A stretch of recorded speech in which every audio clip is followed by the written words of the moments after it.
Well, everyone, welcome back to the Tuxes Tomahawks podcast. I'm Adam Dorito, and I will be your host today. And today we have an awesome guest, Christian Ray Flores. And I apologize for not posting an episode last week. I was down at Fort Carson, leading America's youth and trying to figure out how to not use their cell phones in the field.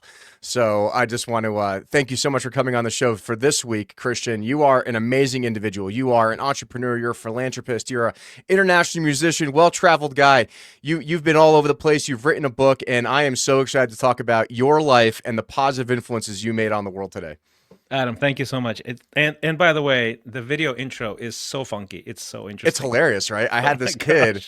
No, I always tell people, like, did you make this? I was like, no. So I found this kid, and he's like, hey, you need to do a new intro for your podcast. I'm like, yeah, sure. So I'm like, well, what do you do? I'm like, well, I do most advocacy stuff and changing the government, trying to make a positive difference in the world. And, I know the Trump guys and everything else. And, he's like, oh, I'm going to make you something really cool. And he just makes this wild video. It's so funny. Because, so I work in civil affairs in the U.S. Army. And civil affairs, basically our job is after the U.S. government goes in and blows everything up, because that works out real well. Mm-hmm. We go in behind them and we fix all the critical civilian infrastructure, food, water, everything else. So interesting. So the big joke with civil affairs, which is you see the Tomahawks in the back, is that we go to all the embassy parties and we meet with all the people of influence in these countries, and we try to create positive relationships. So the joke is we wear tuxedos and we go to the embassy parties, but we're not afraid to do what we have to do. And Tomahawks, the cross Tomahawks, is the symbol for Army Civil Affairs. So that's actually where the naming of the podcast came from, Tuxes and Tomahawks. Yeah, so it's about, it's not just about Army stuff and politics, but it's about making a positive influence on the international side. I've learned something new. Yeah, so talking to somebody like you is really fascinating because you're very well versed in a lot of these things, and I think one of the biggest problems with America today is that Americans don't even know what goes on 50 miles outside their hometown.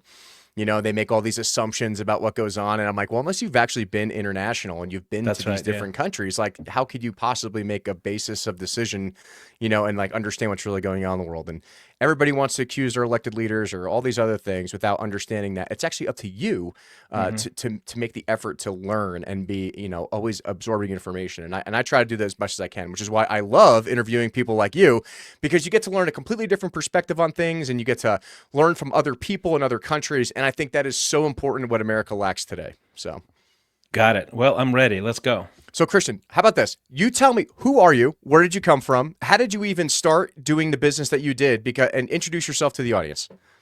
So right now I do coaching. I have a coaching program in business, and I have a digital media sort of marketing strategy business. Mm-hmm. So those are the two things I do.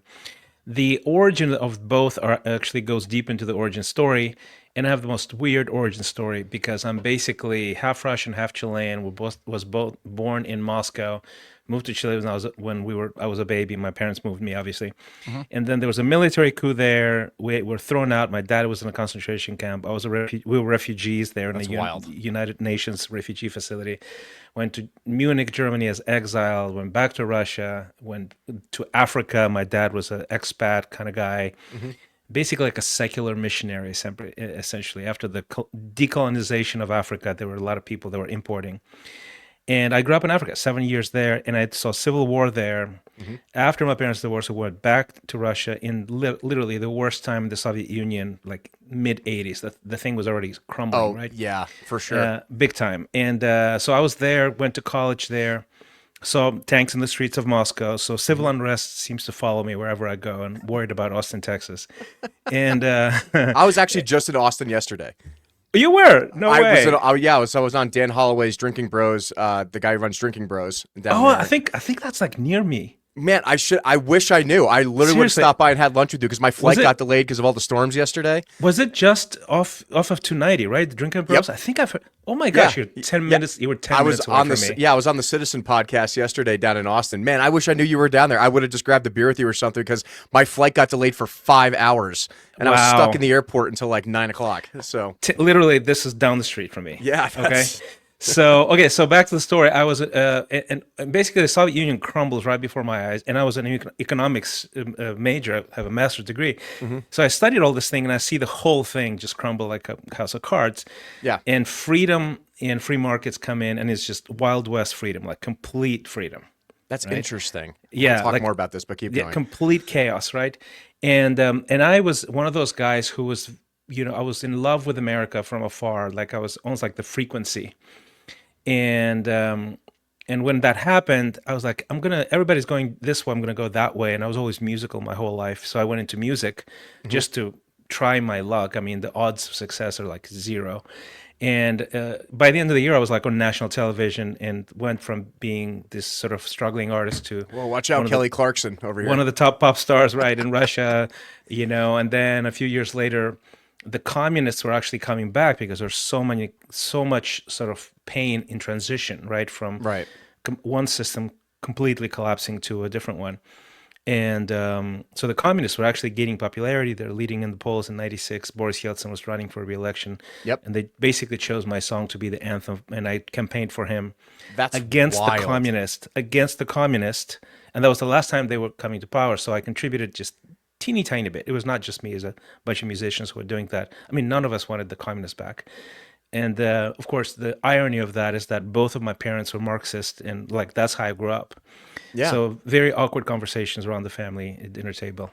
But that's the story basically. So this is actually interesting because I mean, I understand a lot of this. I'm an intelligence analyst. This is my job in the background of the military. But like, from your perspective, what was that experience like growing up in Russia during that time? And why do you think Russians have such a different perspective on the world and how it works based upon how their government treated them? Because you saw it in very real time. The crumbling of the Soviet Union in 1989, and then moving into the mid-90s with Boris Yeltsin, and then the war that went on in Yugoslavia and Bosnia and Herzegovina, and things like that. Like, explain to Americans what that situation is really like, because I think the American mainstream media really doesn't understand how that worked. I mean, that must have been such a fascinating experience, and why Russians think the way they do. I think, and the way I try to explain it, and tell me if I'm wrong, is that Russians are such hard people. Like, they have endured so much crap over like 40, 50 years that the only thing they really care about, and this is the analogy I try to use, is that they only have, at least they have yogurt on the shelves, right? So in America, we have 50 flavors of yogurt. And if we go into our grocery store, we're like, oh my God, they're out of strawberry yogurt and they only have banana.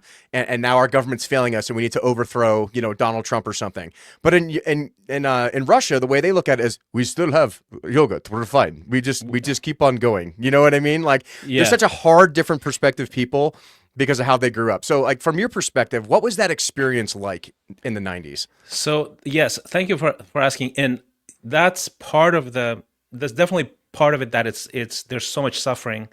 There's generational acceptance of suffering as sort of, that's how life is. This is like, if you read the Russian novelists like Dostoevsky and people like that, everybody dies at the end, right? Like, that's just a common thread, so it's a very pessimistic place. I mean, for me, I will actually give you some insights that might be helpful especially to your audience, because I just happen to be an actual Muscovite. I speak perfect Russian, but I also have this hybrid cultural landscape, because I have Latin culture, I have African culture. I at the same time, I tuned into the signal of freedom from afar. As a matter of fact, in Russia, in the worst times, I would tune into BBC, Voice of America. And you had access to that? No, it was a shortwave radio. There was jamming sessions, jamming stations, jamming the signal, and we would tune in at night because that's where there's less interference at night, less stuff, and then and you still listen to it quietly, because there was still sort of you wouldn't go to jail for that, but there's this massive the shadow of Stalin is still there when neighbor informed on neighbor. And you could get in trouble, at work if you're listening to sort of Western stuff, right? But I mean, I was one of those guys. I would tune in and I would listen to the news through Voice of America, and the latest music also, because you can go to the black market and get stuff that is sort of new-ish. But new you couldn't get in the black market. Yeah, and like I forget, like what year was it that Metallica played in Moscow, and it was like the largest crowd in like recorded history? Massive. I think it was like 2 million people or something. Yeah, I think it was. I want to say late '80s, early '90s. the guy who directed that whole thing, the TV show, Yeah. is now a dear friend of mine.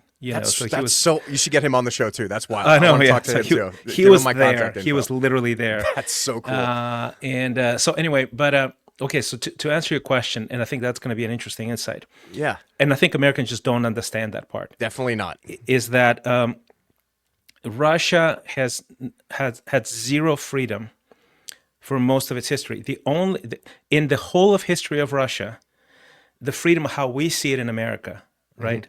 Freedom of speech, freedom of movement, all of those things, like this non-hierarchical type of life. Russia had that for 10 years out of 850 or more. Right. That's Much it. older country than us. That's it. 10. It was a glimpse, and I was in that generation.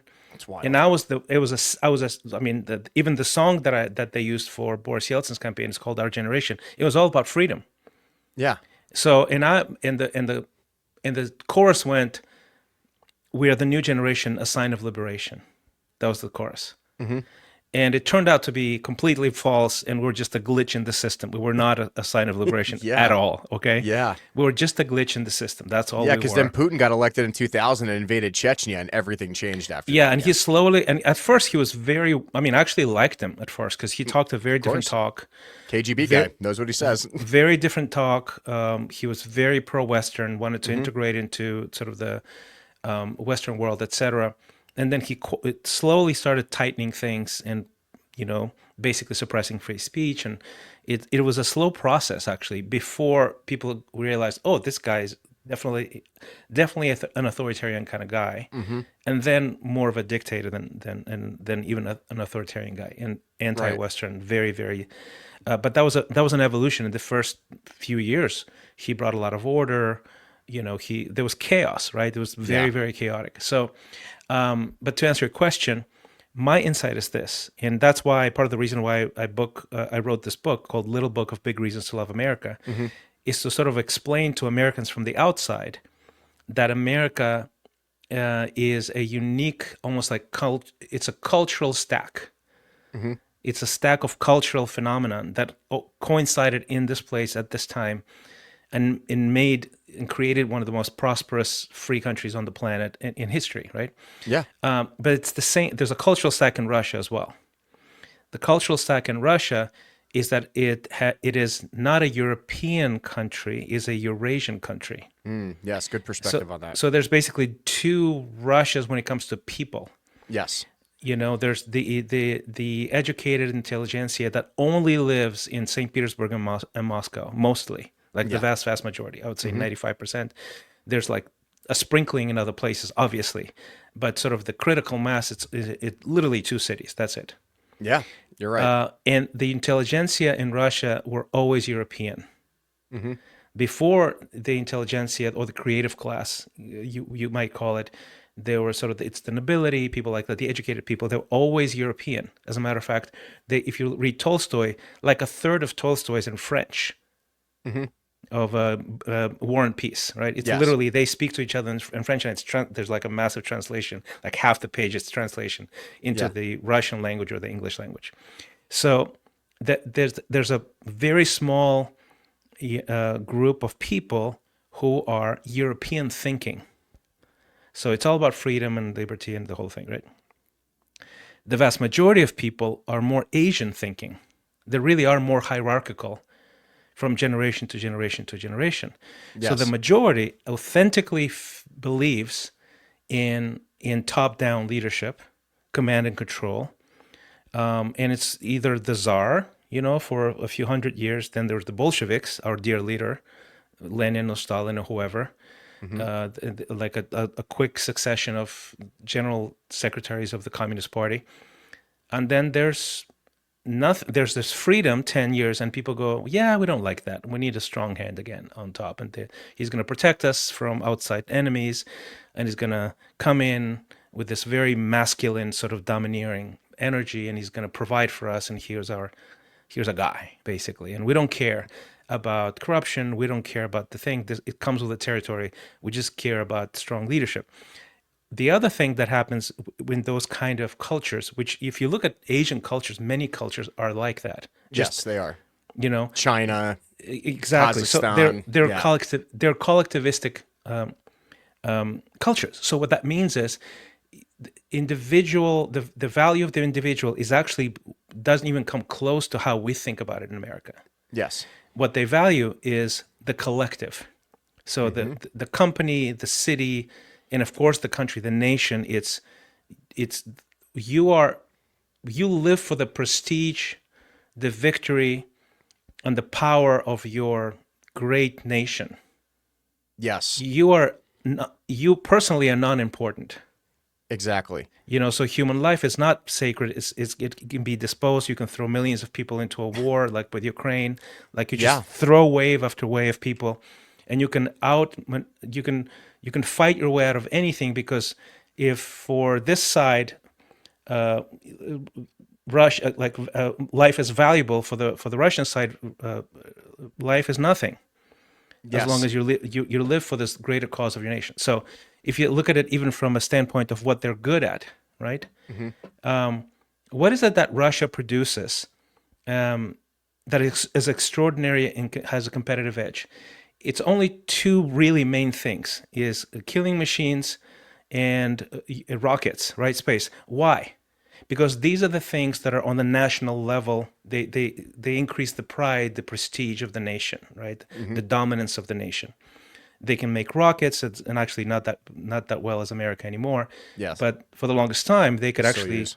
yeah, all of those things. So if you look at anything that has to do with the individual, they can't make it. They can't make a decent car. They can't make a decent Yes. toaster. They can't make Exactly. a. They can. I kid you not. They cannot make a computer that can compete. Yes. Think about it. You're right. Nothing for the individual they can make well. They import all of that stuff. So that's sort of the the dilemma, right? Is that as Americans, or as sort of Western culture people, and I'm one of them, Hmm. the individual is the government exists for the individual. That's it. Hmm. It's that simple. In those cultures, the individual exists for the government. It's that simple. It's completely uncomplicated. So when Americans come and say, "Hey, don't they want A, B, C, and D?" and the answer is Nope. no, they don't. They don't. Not the majority. Yeah. Not the majority. So anyway, I hope So, that helps. so this is you're dead on. Like, and I hope my yogurt analogy kind of emphasized that, right? Is that like Yeah. we don't care about the individual choices of yogurt for the people. No. It's only that they have at least one choice of yogurt, and at least the government's providing it, so we're doing fine, Yeah. right? And it's I'm so glad you broke it down in that perspective, because I've tried to explain Russian culture to people as an intelligence analyst, but as somebody who actually lives there or Hmm. had lived there and understood and saw these things, I think you broke it down in such a simplistic way, and talking about the different groups of people, the European ideology and the Asian mentality there, as well as that, like Russia lost 18 million people in World War II, and they didn't even blink an eye. You know what I mean? We lost 450,000 people, and we're like, oh my God, like we lost 450,000 U.S. troops. I'm Yeah. like, Oh yeah. Yeah. they lost like way, way more than that. But the only thing that mattered was that the state survived, right? The Yep. pride of Russia survived. Yeah. And I think this is the big disconnect with Americans in Ukraine right now, is they do not understand this. Russia will lose half of its population to accomplish whatever objective it's trying to achieve in Ukraine, because Hmm. that's what they have dedicated themselves to. They don't care how many people die in Ukraine. They don't care how many people die from Russia. They're going to keep sending people into the meat grinder until they achieve the objectives of what Putin and the government want, because that is the prestige of the Yeah. country. And Americans don't understand that. We lose one American soldier, it's all over the news. We got memorials, we got this. They don't care. And I'm interested in your perspective on Ukraine from your insights on this. Like, what do you believe is like the end result of this, or where do you see this going based upon your experience in Russia and living in that culture for so many years? And I also lived in Ukraine, by the way. And by the way, There I'm a we go. quarter. This is great, I'm a man. You're cro- such a fascinating person. My grandfather, who was Ukrainian. My Hmm. grandmother was Russian. My grandfather fought in World War II from 39 to 45. He was part of the siege of Berlin. Hmm. He went all the way to Berlin, Hmm. and on top of that, I lived in Ukraine. My two oldest daughters were born in Moscow. My youngest daughter was born in Kiev. Oh, wow. So I've actually lived there, and I know a little bit about it, right? Hmm. So the I would say this: Ukraine and Russia have a lot of common sort of ethnic and cultural things, Right. including religion, Eastern Orthodox, including language. It's a Slavic language, just like Russian is. As a Hmm. matter of fact, Kiev is the origin of Russia anyway, right? It was Kiev and Rus first before Moscow even existed. Yes, it was. My theory, again, this is just from a standpoint not of right or wrong or Hmm. politics. Right. It's really from a standpoint of cultural analysis. Why? The why behind all of that Yes, stuff, this right? is so important. So to me, what I see is that Ukrainians have always been much more European Hmm. because it's like they've been occupied, they've been recarved in different kingdoms for centuries. So the Polish, the Latvian, the Lithuanian stuff, all of these nations were in and out, in and out, in and out, recarving Ukraine. So the cultural texture is much more European. Their love for freedom is literally embedded in Ukrainian culture. They have the Cossacks there that were also Ukrainian. They had literally completely free, separate, independent little pieces of land, and they were mercenaries for everybody. So I think the culture values freedom of choice, always have, Yeah. and they definitely feel more European when it comes to culture. When it Yes. comes to religion and language, they're attached sort of to Russia because they were part of the empire for a long time. So it's a little bit of both. But I would say that Russia, though, is much more uniform as a culture because they're separated from the European piece by Ukraine and other nations like that. So Russia is a little bit more like a monolith culturally, even though they have sort of a sprinkling of republics and other nations and ethnicities and languages as well Hmm. that have been historically there for quite a long time, part of the empire. And so I would say that that's one piece that there's like a cultural divide for sure. And that cultural divide is not even black and white. They're much more Russian in Eastern Ukraine, the part that Yes. Russia occupies. Donbass and Luhansk regions. Yes. All of that is Hmm. definitely more Russian. The more you go west, you go all the way to Lviv. I was there during the war. We work with refugees in Ukraine, and it's just completely different. Everything completely. The culture in Lviv, Western Ukraine, Hmm. just the opposite, right? They speak Ukrainian. They believe in God. They're much more religious actually, and it's just a very European city and the culture. And they were historically for decades and probably centuries, I would say, I can imagine they were very anti-Russian. Hmm. You know, Yeah. so there's that whole range, right? Even within one country. So culturally speaking, that's basically the deal.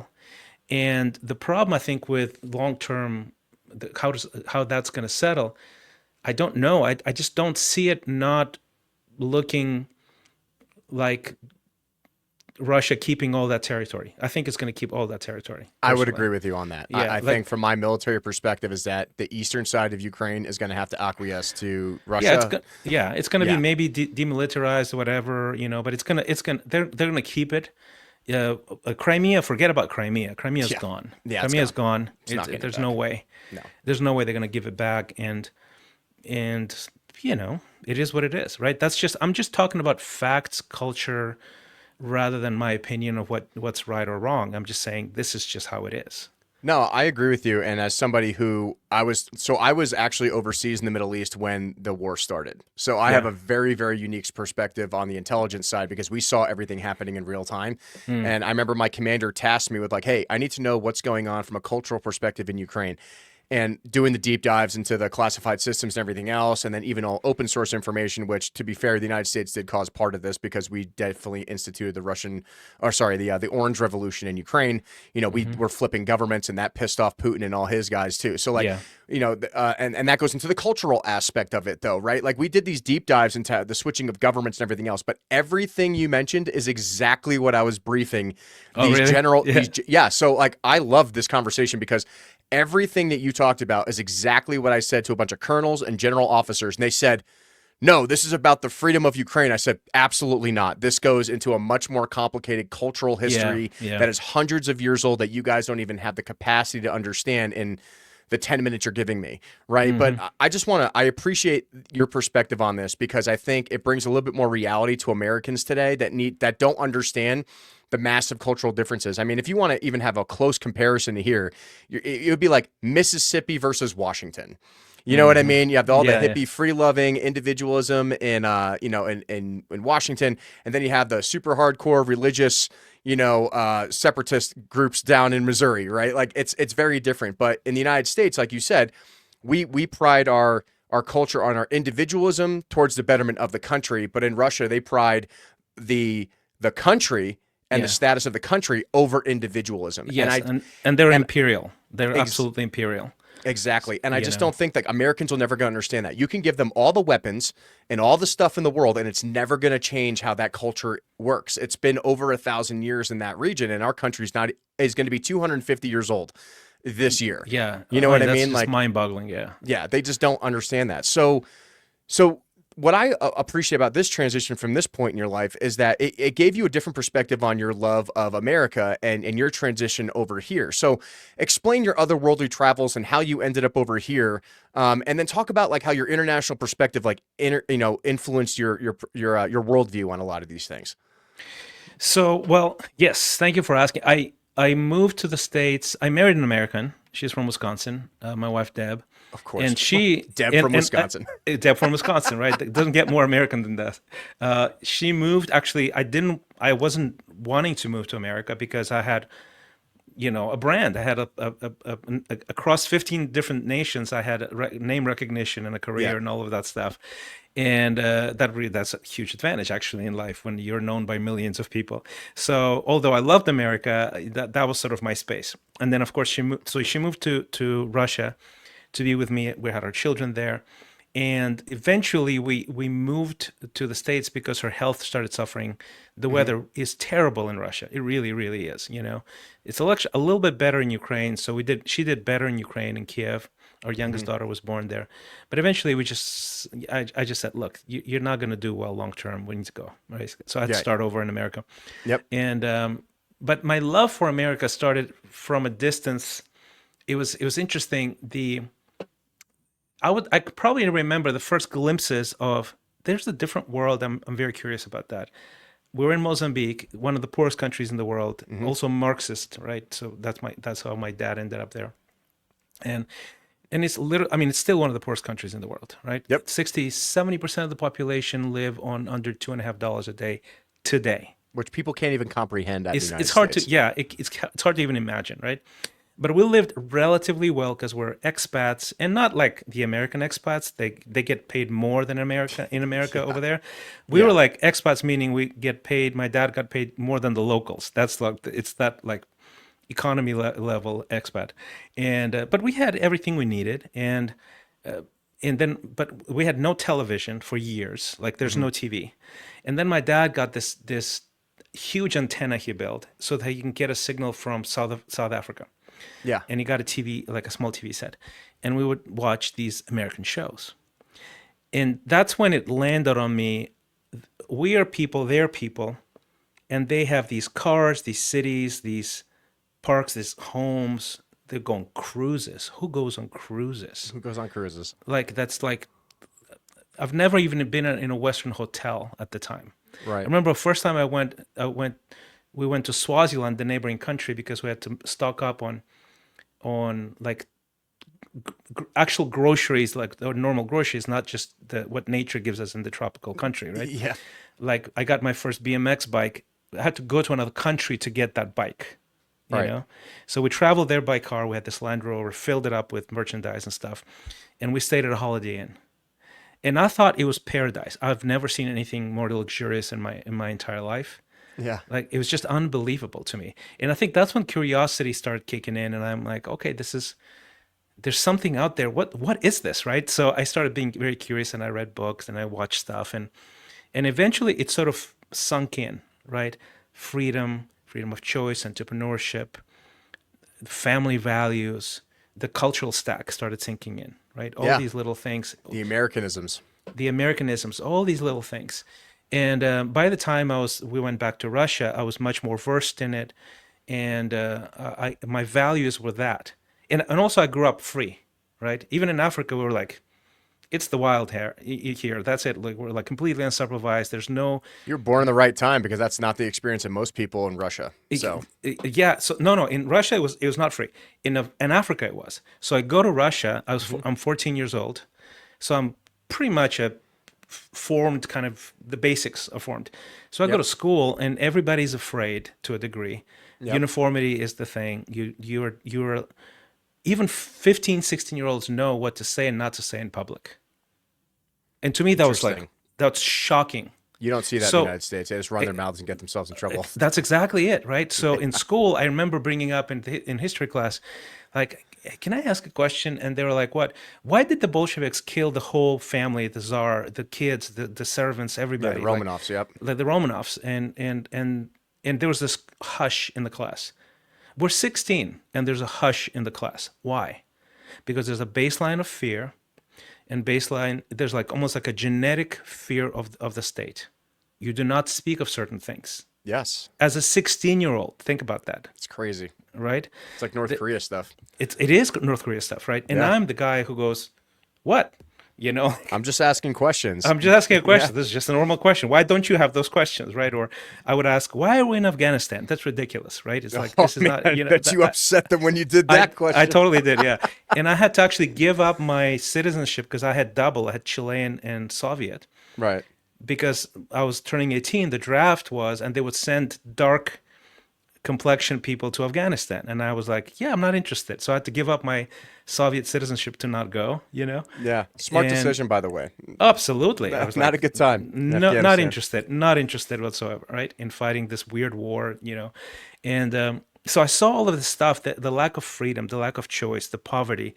Everybody's poor, right? I was well off, quote unquote, because we had some hard currency, and we would go, and I could cross over. I had family in Eastern Europe, in Berlin, and I could cross over to West Berlin with my sister because we had Chilean passports. My mom can't cross. My cousin who lives there can't cross. They're unfree. But teenagers with the right document can go and buy some VHS tape recorders and some computers, take them back, sell them back in Russia, 5 times for the price on the black market. And you didn't get confiscated when you crossed the wall. That's interesting. No, they searched you on the way out, but not on the way in. Not in a way.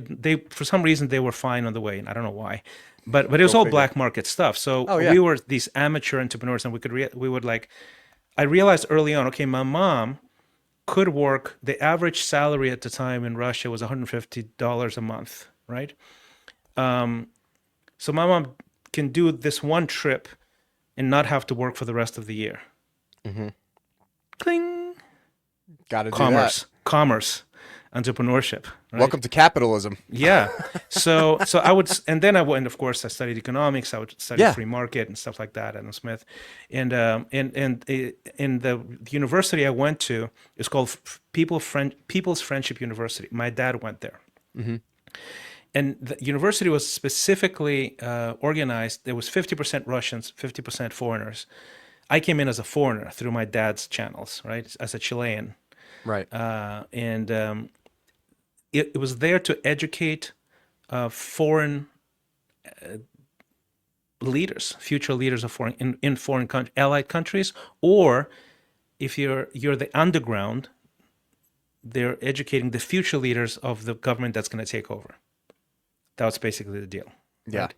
So I was there as a Chilean, and all of the foreigners were sort of Marxist, right? For obvious reasons. That's how they were channeled there. Right. And I'm the one guy who was like, "What the heck are you talking about? Capitalism is the bomb." So I had somebody I connected with a friend of mine, like literally like last year, and she goes, "Did you know that they called you capitalist behind your back?" And I'm like, funny. "No, are you serious?" And they didn't mean it as a compliment. Okay? No, definitely not. So I had a reputation, even in college, And so anyway, my point is, those of us who were from that cloth, there's a new generation when the Soviet Union fell apart. Those are the people that got super rich. Right. The current oligarchs were all those people. Yeah. Who were like, oh, there's opportunities everywhere, right? Basically, those are the oligarchs that like own all kinds of things. Yeah, don't hate the player, hate the game. Oh, totally. It was Yeah, they're my age actually, most of them, right? they So are. I've seen them running around Dubai in their yachts when I was down there. yeah, it's Yeah. insane, right? So basically that's the gist. And when I started going to the States, I would visit my wife and my wife's parents. I think the first time I went to just stayed there. I've visited before, but you stay in a hotel, it's just not the same thing as like seeing how people live, right? Yeah. So we would stay with her parents, and they were in Denver at the time. And I remember just walking out there. I mean, it was not a mansion or anything. It was just a normal middle class home. Yeah. And walking around and going, there's no dirt anywhere. There's no garbage anywhere. How is this possible? Everything is manicured, like green grass everywhere. It's just, The American dream. yeah, it was literally shocking, right, to me. I would Yeah. walk around in disbelief. And this was like first waves of culture shock, right? And I'm at the time, I'm already famous back home. It's just, but to see that as normal was Yeah. still shocking to me. Just shocking. And then I remember the first time we went there for Christmas. Of course, Christmas was like completely over the top Christmas, Oh right, yeah, in off the America. charts for you. And Yeah. we went there because my wife Deb would be like depressed every Christmas in Russia because there's no Christmas there at the time at all. Yeah. She would like cry and miss her family. I'm like, all right, Shooting the reindeer it's in the streets. exactly. I'm like, I need to take you to the States Christmas every time. Yeah. So we would go. One time we went to.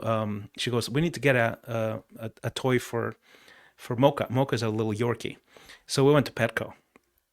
So I'm like, oh, Petco, great. And I know what a pet store is, generally speaking. They already had those, but tiny ones. So we walk into Petco, and I look around, and I go, is this like a supermarket for pets?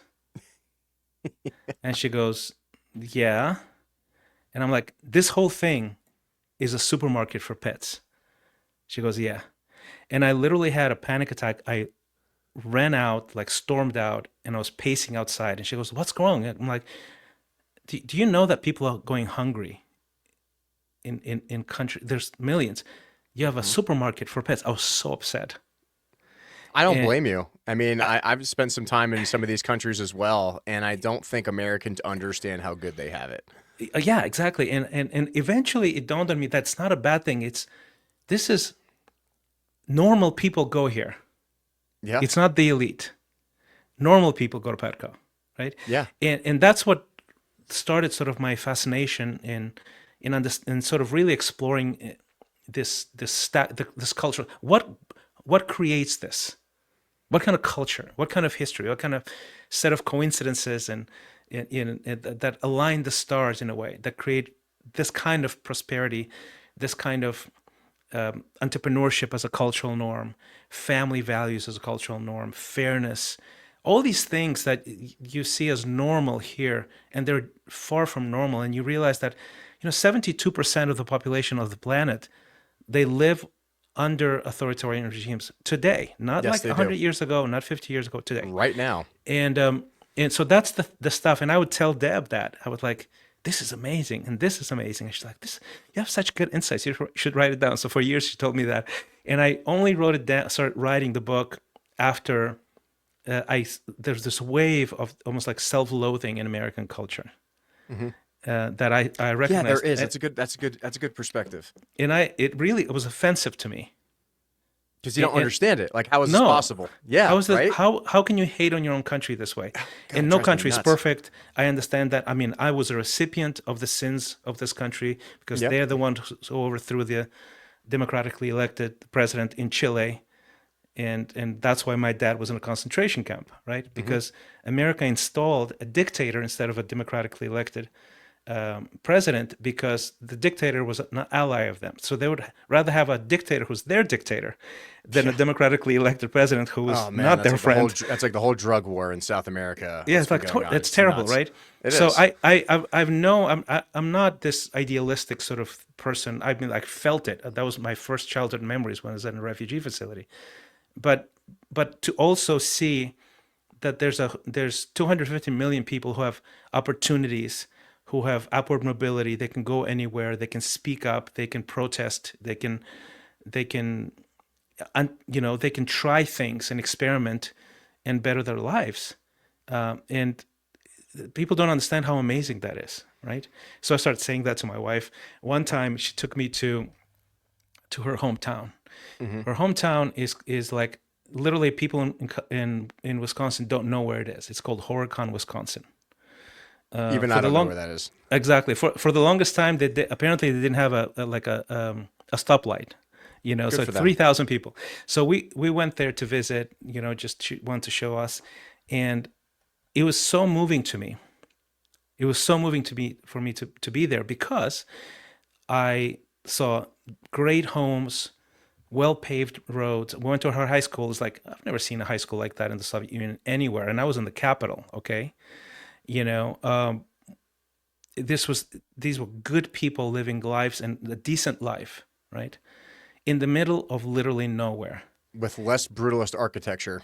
Exactly. Yeah. And Yeah. they didn't. So, and I was like, when I was telling Deb this, I'm like, I'm tearing up. Yeah, it's so strange, right?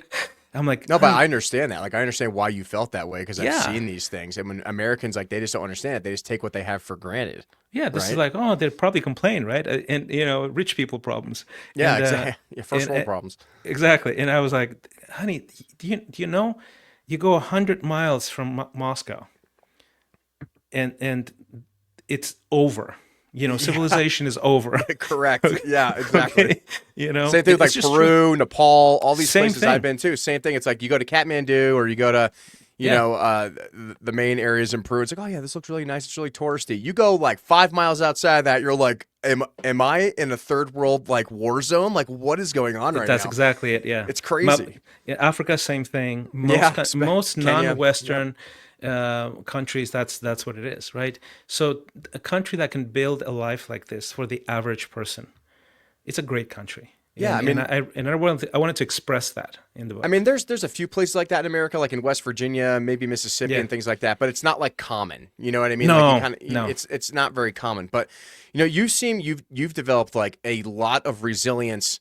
And this whole concept of like not being fragile in your society. So like, how did this all develop into you developing that type of resilience and anti-fragility in your life story? I think for me I think it was a combination of luck and sort of deciding how I'm going to see myself. Hmm. And I think the luck part was that I was able to, when life throws you that kind of change, dramatic change quickly in a quick succession. So I changed 4 countries by age 7. By age 9, I spoke 4 languages.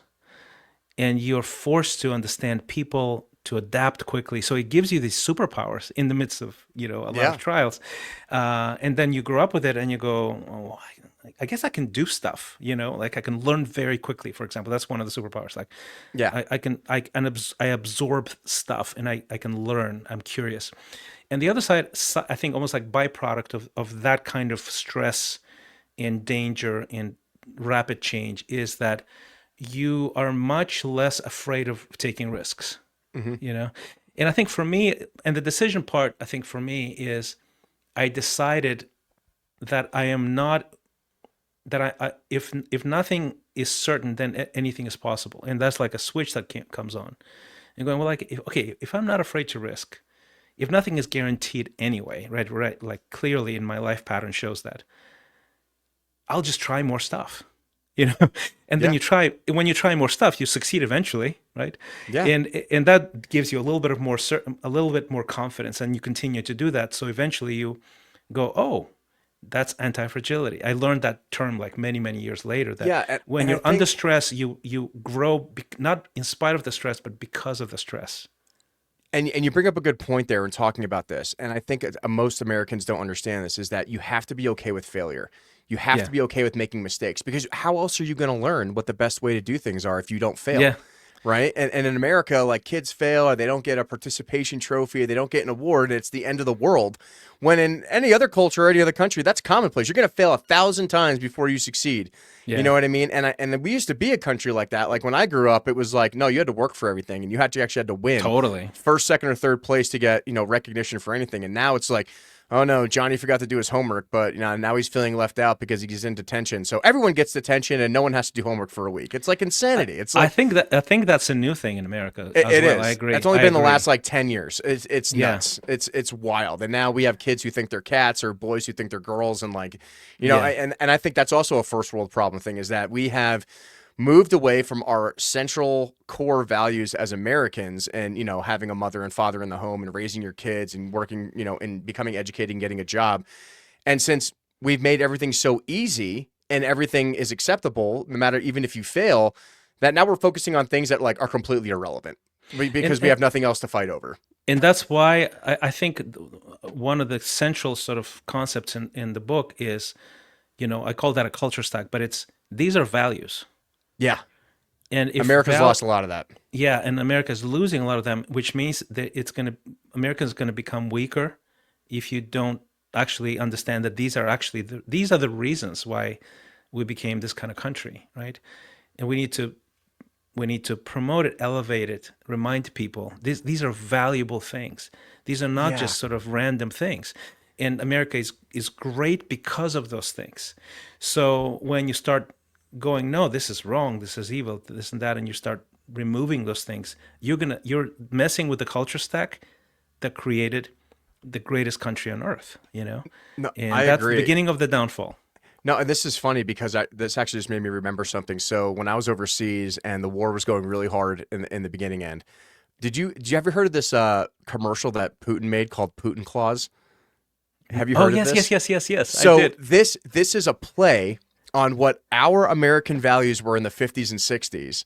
And he was using it against us. So like the whole scene starts out with these kids and they're sleeping in their house for Christmas and they're going around the house and there's a bunch of LGBTQ flags and, the picture of like two dads and two moms and like all this weird transgender stuff all over the house.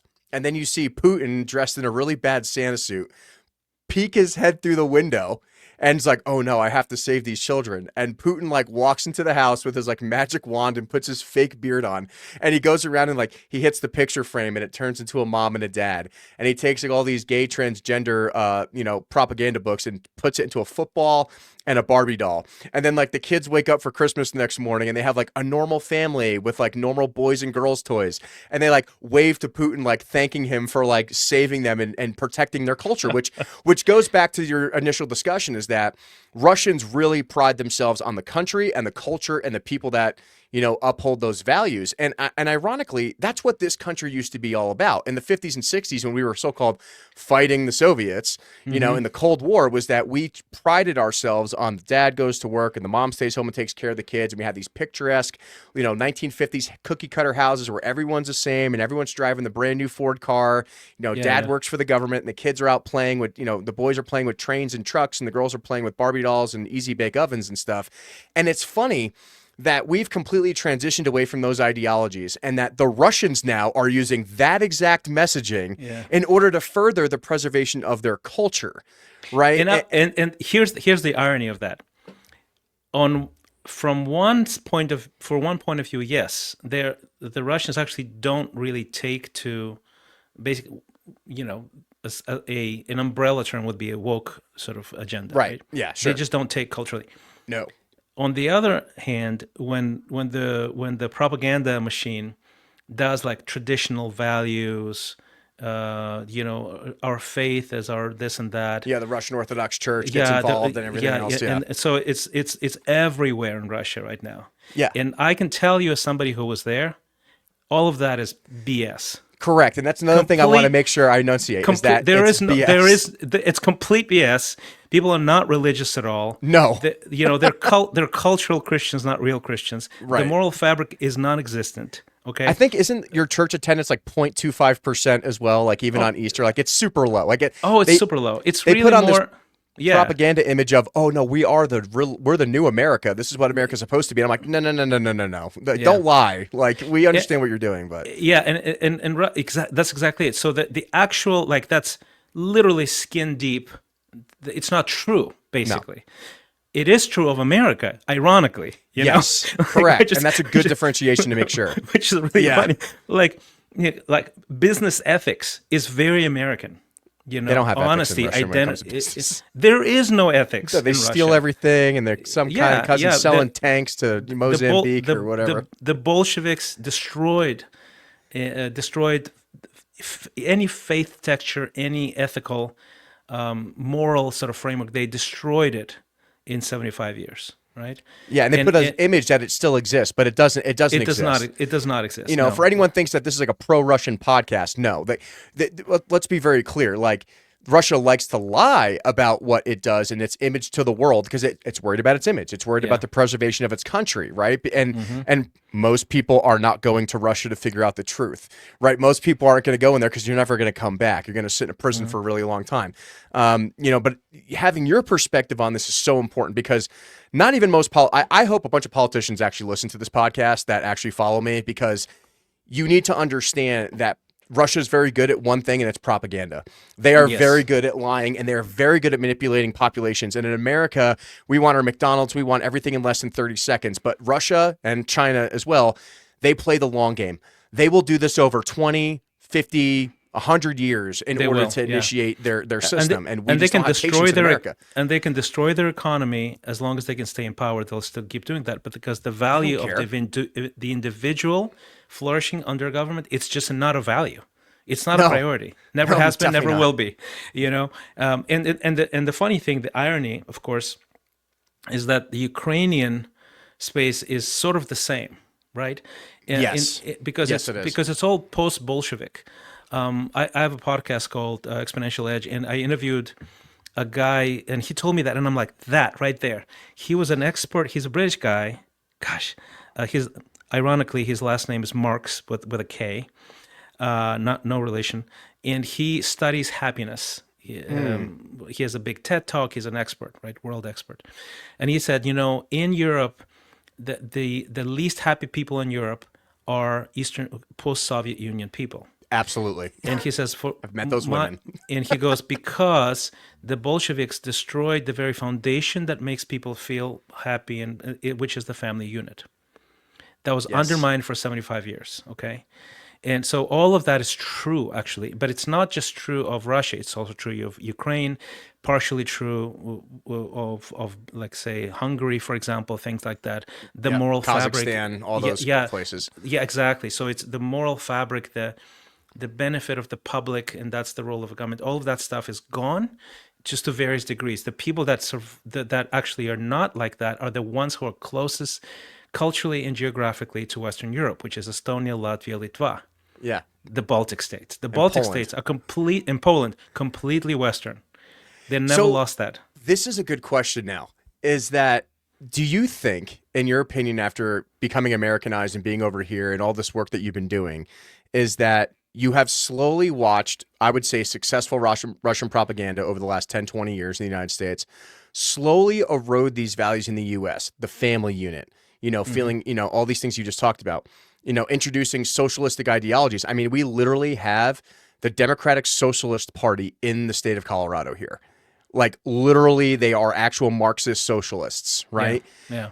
And you see these small invasion of these ideas into American culture, which we were so used to talking about the things, you know, we used to do for decades. Do you believe that that is why maybe Americans today are so unhappy, is because these ideas of communism have slowly infiltrated American culture, and now we don't even know our left from our right? Like, does that make sense to you? Yes, it does. Yeah, and I think it's true. I just don't know. The one thing I'm not sure about is that it's this consolidated effort by one player. I don't think that's so. accurate. I would agree with you. I don't think it's a consolidated effort by, like, we don't have a Putin, so to speak, even though everyone thinks Trump is Hitler or something. So it's not like this one group that meets in dark rooms that infiltrates Western cultures with things like that. I think it's much more organic. There's some of it, obviously, because people, you know, we do have Marxist leaders. We do have individual groups that do that. And there's definitely people who are trained or influenced, either indirectly or culturally influenced, etc. But yeah, I agree. Literally, that's one of the reasons why I wrote the book, is because I was so bothered. I think for me, it was right before and during COVID, where it became, at least for me, what I perceived is it was sort of in the fringes in academia. I mean, that was not surprising. Yep. Socialism was always will be much more popular with young people who don't know, who are idealistic but don't know how the real world works. Yes. So it's a much more fertile ground. University is a much more fertile ground for Marxist ideas, right? It just takes there, I because people agree. are naive, they're young. Yeah. Now, is there a concerted effort to infiltrate and to amplify that? I think yes. Hmm. I just don't think it's one player. I think it's more of like a movement, decentralized movement, maybe. But I could be wrong. Yeah. But I No, but there but was I a case. remember, yeah. But I I'm sorry. remember thinking these, like, I would go to UT here in Austin. I would see like young socialists Of meeting, America. Yeah. and yeah, something like that at university. I'm like, oh my gosh, rolling my eyes, going, idiots, And but so I would see that, I knew that, but then in around 2020, when it started hitting the mainstream, like Right. I think I remember, I literally read an article in Teen Vogue that lifted whole sentences of Marx, Yeah. and I was livid. Like, I remember for a As while you should be. I went a little dark on Deb, my wife, because Yeah. I'm like, what the heck? It's here, it's there. There's politicians speaking openly about socialism as a way, AOC, Bernie Sanders. those Yeah. people, and I was like, have they lost their? Do they? So I was so upset, and I can guarantee you, anyone who is an immigrant to the United States, who comes from places like ex-Soviet Union states or Even Cuba. Venezuela, Go down to Cuba, Florida. yeah, and they will tell you the exact same thing as me. We can sense that. We have sensors. We have a radar, against that kind of thing. We Because see you that experienced speech. it. Yeah, because it's in our bones, okay? Yeah. And we have a spidey sense, and we're like, this is profoundly evil. Like, it's not bad, it's not negative, it's not like, it's evil. It's Yes. evil. And what my wife told me, she was like, yes, that from the inside out. The average person doesn't even catch that. And that's No, part of the and I reason think why.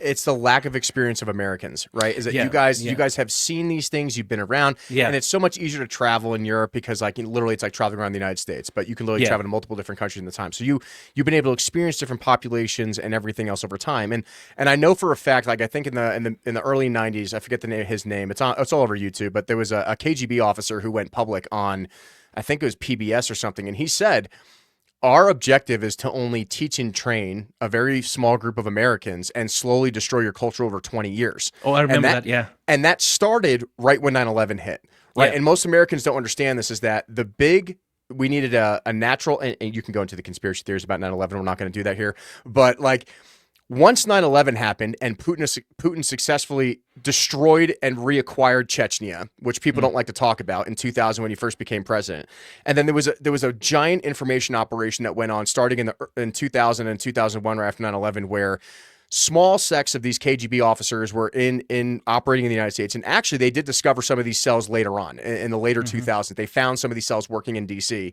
and all they have to do is, like you said, you train the Democratic Socialists of America. You create these little party groups, right? absolutely. So they train like 10 to 20 people, right? They breed these ideas in their head, and then, like you said, organically it spreads on its own. So I think That's you're right. correct. You're correct in stating there's not like the one KGB officer is running this entire ring in the United States. No, he just gets about 20 people involved and then lets it go and lets it fester. And then we've seen over the last, literally now, 25 years since that's happened, where we have people advocating for communist ideology in the United States, and it's normal behavior, and no one thinks twice about it because yeah, it's crazy. it's wild. Like, I Yeah. don't understand that. Like, I'm not even that old. Like, I'm 37. I'm not, I don't think I'm the smartest person in the room, but even I recognize these things. And I grew up in New York and New Jersey. That's where I grew up. And now I live in Colorado. So I grew up in a giant melting pot on the East Coast with all these different ethnicities. Grew up with Yeah. a lot of Russians, a lot of Ukrainians, that they all just kind of flock to these areas. It's ironic.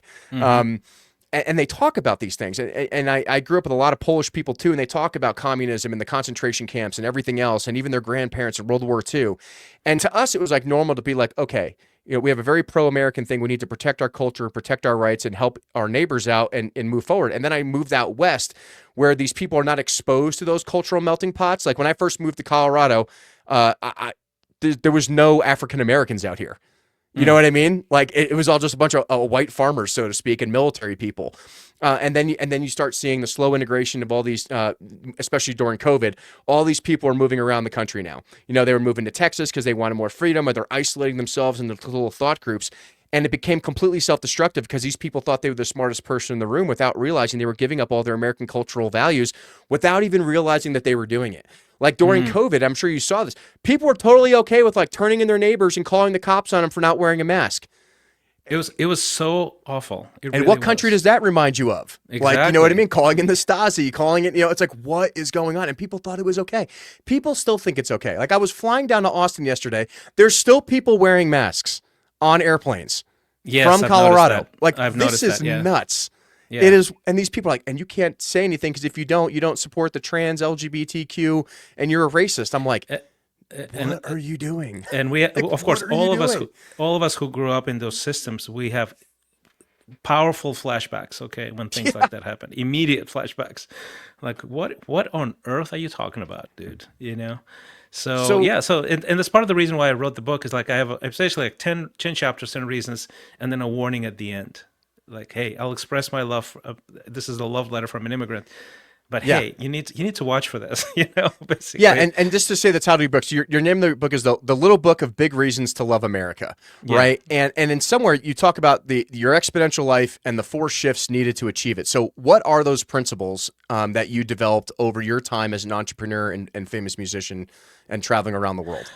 Okay, the irony of that is one of the things that I do now is coaching, and I really basically I coach people who want to find their voice and figure out what they're supposed to be doing that, and then productize it, monetize it, create a brand, basically, right? Yeah. Which is the most American thing ever, right? Absolutely. You know, so the irony is that I'm helping Americans be more American. Okay. So, probably need to coach me on this as I create this brand, right? Exactly. So and maybe that's actually good. Right? Maybe that's actually normal because you're teaching Americans how to be Americans as an immigrant. This is great. I love this. Yeah, because we have a higher sensitivity and a higher appreciation for those things, right? Absolutely. And we have a passion. We have an intensity about us. We are like, this is a land of opportunity. I'm not going to miss my opportunities, right? Well, because you don't take it for granted. Americans take this for granted. We do not. Yeah. Americans take it for granted for sure. Yeah. And one of the things that actually I do teach is it's called fuel, right? Okay, what fuels you every day, right? And I think the most American thing is to be fueled by aspiration, by passion, by entrepreneurship, by desire to serve others. But America went from number 3 happiest nation on earth to 25. I have a friend here, and he's a professor at UT who basically is one of the leading researchers on happiness. And over 50% of Americans are chronically anxious. So what I teach is like, how do you go from anxious to creative when you start building something? So how do we do that? Being afraid of that? Well, you have to rewire your brain. You know, you like the way I teach it is I go, look, you have a morning routine where you contemplate, you think bigger thoughts. Yep. Don't just rush into the to-do list.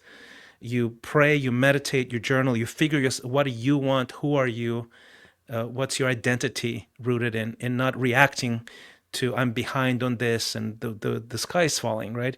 Yeah, that's super important. It's it's kind of like you mentioned, like it's a spiritual and contemplative practice. It is, right? Yeah, and then you move your body. And you know, people are sedentary. They don't see the sun. They don't move. Well, your body, and you're depressed because of that. You know, because you're not supposed to not move. And then you also are mastering something new every day. That's basically like the morning routine thing that I teach, right? Yeah. Learn the stuff that you need to learn to become more successful.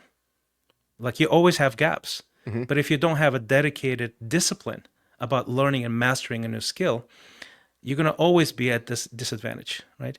You know, that's part of the reason why, again, going back to immigrants, like immigrants that are running away from oppression and lack of opportunity, they come here and they just don't stop, okay? they're driven, they're getting things, they're learning things, they're making things happen. Yeah, I work with them in the oil and gas industry. Like literally 80% of the guys I work with are immigrants that work way harder than your Oh my everyday gosh, American. yeah. Love So them. that's fuel. That's great fuel, right? Yeah. Yeah. So that's one thing, and we talk about, okay, do you know who you are? Do you know what kind of values, what kind of specific question. things, specific, we call it the edge, right? What edge do you have? Do you bring to the thing that you do? Because you can be an engineer, but you're more than an engineer. You could be a doctor, more than a doctor. If you're even a mechanic, you're more than a mechanic. And if you dig deeper, you will find things there, and people just don't look, to make you this extraordinary mechanic, extraordinary engineer that does things that other mechanics don't do. Setting yourself apart. Exactly. Or you will end up being sort of the mediocre mechanic, the mediocre doctor even, Yeah. and you will have a life of quiet desperation. Or you create a reputation for yourself, a brand, right? Yeah. And you say, I'm the guy, I'm the mechanic who does this kind of work with this kind of cars, and people come to me from all over the country to do this kind of work for this kind of car. Yeah. I'm a coach who does this kind of work for this kind of people with these kind of results, and people will find you, because there's always people who need something like that. So basically, that's sort of the coaching framework that I teach, and it's essentially the irony is that it is helping Americans become more American.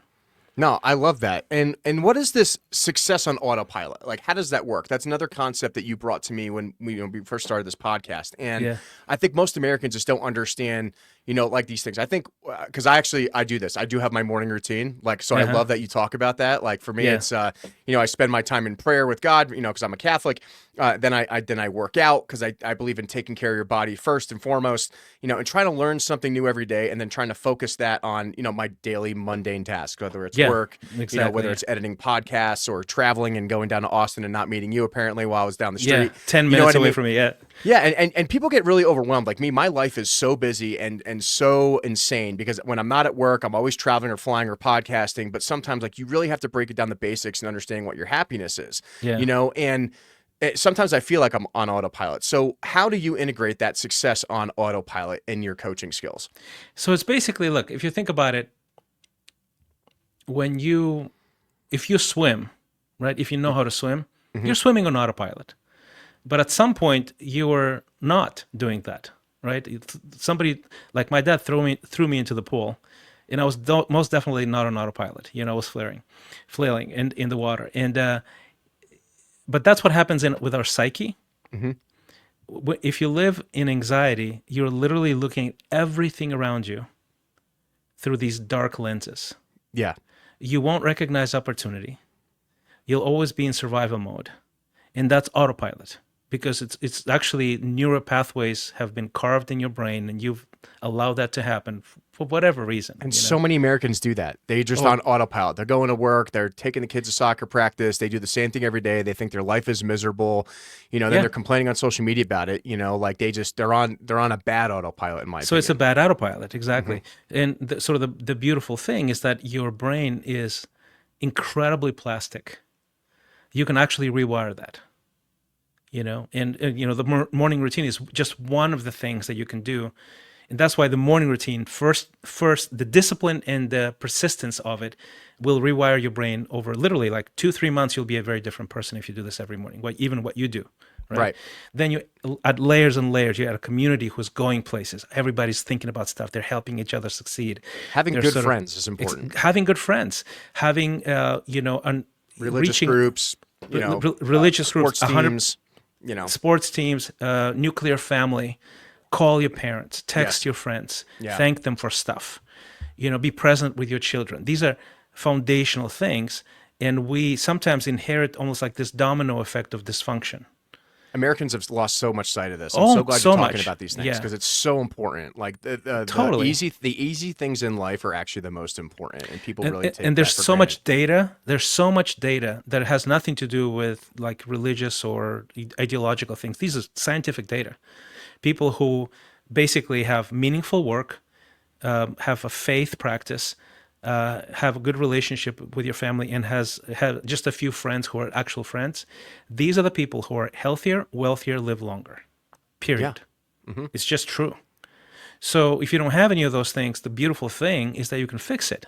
All of those things can be acquired actually in America easily. Hmm. People just don't try, you know. Yeah, they're more You focused know, on their notifications on their Instagram or their Facebook or yeah, so something. they're reacting to the outside world. They're binging, they're in the matrix basically. And the matrix has carved all these neural pathways, and that's how you live. And the cool thing is that you can change that through some coaching, through some training, through some intentional growth, and you're recarving your neural pathways. So when I wake up in the morning now, I see joy, I see possibility, I see opportunity. Like it's autopilot, but it's the right autopilot. No, that's good. And I think like the last question I have is like you mentioned so many Americans are suffering from this plateau of burnout and anxiety. And you talk about recarving, their neural pathways and restructuring their life and having a more meaningful life. You as a coach, like what's some advice you can give to Americans on achieving this? Because so many Americans are experiencing this, and I think they need someone like you to pull them out of this rut. Like give them some advice. Well, I mean, if you have look, you need to elevate your habits, or you need to lower your expectations. Those are the only two knobs in that sense, right? It's like, If you don't weigh hope, 300 pounds, you're not going to weigh 100 tomorrow, right? yeah, like you need to elevate your habits if you want to reach an expectation. It's great, right? If you're Right. willing to do the work. Or you need to lower your expectation and stop waiting for something to be around the corner that's going to, change everything. Nothing will change until you change. That's the bottom line. And I think if you have like this central realization of that, you will become urgent, humble, receptive. You will become invested in changing, right? I was like that, for example, in marriage. I come from 3 generations of broken homes. I was the top, I was one of the I had a number one hit, and I was clinically depressed because I couldn't figure out romance. Clinically Yeah. depressed, like absolutely depressed. I think a lot of Americans can relate to that. And I remember going, this is 3 generations doing this, broken homes, kids suffering from it. I'm one of those. And I'm like, you know what? I'm not gonna like I can be a sucky entrepreneur or singer, but I'm not gonna be a sucky husband and parent. I'm gonna figure this out. So it's making a very foundational decision. Has the decision been made that your life will change, that you will change? And that's literally the sort of the breaking point, the turning point in somebody's life. And so when people come to me, I basically say, we talk about all the dimensionality. Where are you? Where do you want to go? I mean, if this is a fit or not. And I always ask, have you made the decision that this is going to change? And Yeah. if you haven't made that decision, there's nothing to talk about. I agree. There's nothing to Americans talk really about. they need to get to that point of making the decision that they need to change their life and they really Yeah. need to take that first step. And you can't take leaps and bounds in your first day. Like I said, if you weigh 300 pounds, you're not going to weigh 100 pounds tomorrow. You Yeah, have yeah, to, yeah, exactly. you Yeah. have to learn to establish those small changes in your life in order to initiate that as well. That's exactly it. And So but the possibilities are endless once you make the decision. no, I agree. And I hope a lot of people reach out to you and go grab that book, the little book of big reasons to love America. Because Christian Flores, we need to stay in contact. I love this conversation. This is very unexpected and very pleasant. I really enjoyed Yeah. talking to you about all these things. This is fascinating to me. And giving such a good perspective on, what's going on around the world, especially from such a well-traveled man as yourself. Where can people connect with you? Where can people find your book? Give us all that information. So just go to Amazon and Google Christian Ray Flores, and you'll find the book, because that's the only book I wrote, right? So far, I have another one in me for sure in the next 2 years. I think the two options that I'll give you. One is, if you're like, look, these insights are really interesting. I have a newsletter that I focus a lot of attention for, because it's like one way that I can generously spread the best stuff that I have, and it's free, right? So christianrayflores.com is my Substack newsletter. Go there, subscribe, and you'll get something twice a week. And then if you're one of those people that go, I need to meet this guy, I want to check out what he does for people, go to exponential.life, and that's exponential spelled without the E, starts with an X. Yeah, I can see right here, XPONENTIAL.life right there on the Yeah. screen here. Christian, I want to thank you so much for coming on the show today. I really enjoyed this conversation. You're an inspiration. I hope a lot of people reach out to you in order to connect with you and, reinvigorate their life and get focused and learn how to love America, because we do live in a great country. We really do. Yeah. And hang on for a minute as we close out here. I definitely want to talk to you on the back end of this. Thank you. Thank you for having me. Well, this has been Adam Dreher from the Tuxes Tomahawks podcast, and we'll see you guys again next week.